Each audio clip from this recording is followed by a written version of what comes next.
ጋይስ እጅግ አሳዛኙ የጎሃ ጽዮን ነገር ዛሬም ተደግሟል። ዛሬ ግንቦት ሃያም በርካታ ተሳፋሪዎች በታጣቂዎች መታገታቸውንም በዚህ ሰዓት የወጡ መረጃዎች እያሳዩ ይገኛሉ። ይሄን ነገር ልብ በሉ።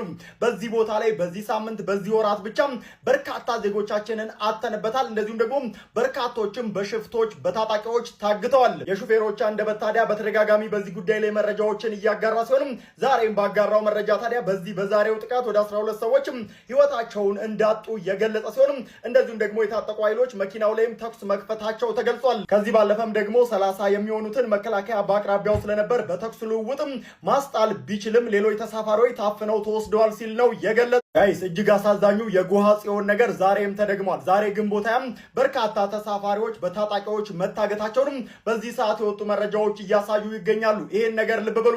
በዚህ ቦታ ላይ በዚህ ሳምንት በዚህ ወራት ብቻ በርካታ ዜጎቻችንን አተንበታል። እንደዚሁም ደግሞ በርካቶችም በሽፍቶች በታጣቂዎች ታግተዋል። የሹፌሮች አንደበት ታዲያ በተደጋጋሚ በዚህ ጉዳይ ላይ መረጃዎችን እያጋራ ሲሆንም ዛሬም ባጋራው መረጃ ታዲያ በዛሬው ጥቃት ወደ 12 ሰዎች ህይወታቸውን እንዳጡ የገለጸ ሲሆንም እንደዚሁም ደግሞ የታጠቁ ኃይሎች መኪናው ላይም ተኩስ መክፈታቸው ተገልጿል። ከዚህ ባለፈም ደግሞ 30 የሚሆኑትን መከላከያ በአቅራቢያው ስለነበር በተኩስ ልውውጥም ማስጣል ቢችልም ሌሎች ተሳፋሪዎች ታፍነው ተወስደዋል ሲል ነው የገለጸው።